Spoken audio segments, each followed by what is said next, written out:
И официјално надминате прагот на дозволената вредност на штетните честички во воздухот во главниот град, алармираше Министерството за животна средина, откако неколку дена поред Скопје е меѓу најзагадените светски метрополи.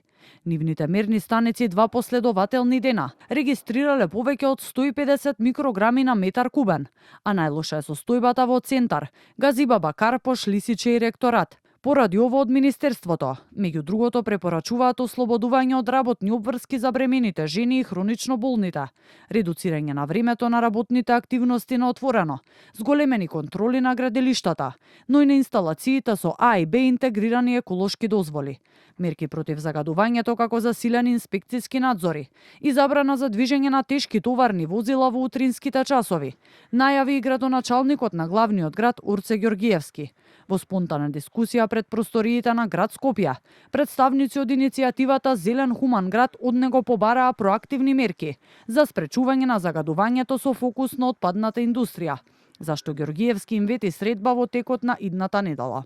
Со сите министри со кои ние сме дискутирале, ако се зголемела на индустријата, ако се намалела односно емисиите, ако се намалела работата, ќе се клекнала индустријата, БДП-то не знам што. А нашите животи такво нешто и не се слагам, да.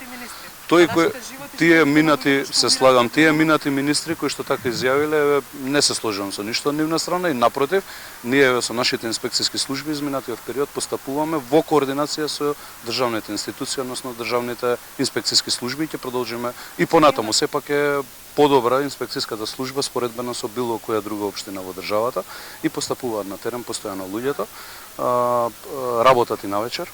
Особено на вечер. Наредната недела се гледаме на состанок. Може да. Од Зелен хуман град како еден од најголемите загадувачи ја посочуваат цементарницата Усија, зашто денеска до град Скопје поднесоа иницијатива за нејзино дислоцирање надвор од градот, а најавија и протест на 25 декември. Предлагам советот да заземе став, а градоначалникот тој став да го пренесе до органите на власта. Секаква тешка загадувачка индустрија мора задолжително да биде дислоцирана надвор од Скопје, град со огромно загадување на воздухот, во кој секоја година предвремено умираат огромен број на граѓани, вклучително и деца. Дополнително од Зелен хуман град, вчера побара и од скопските градоначалници да не користат огномет при новогодишните прослави, зашто градоначалникот Ѓоргиевски кажа дека го поддржува нивното барање, но посочи дека градот Скопје и Советот немаат надлежност тоа да го забранат.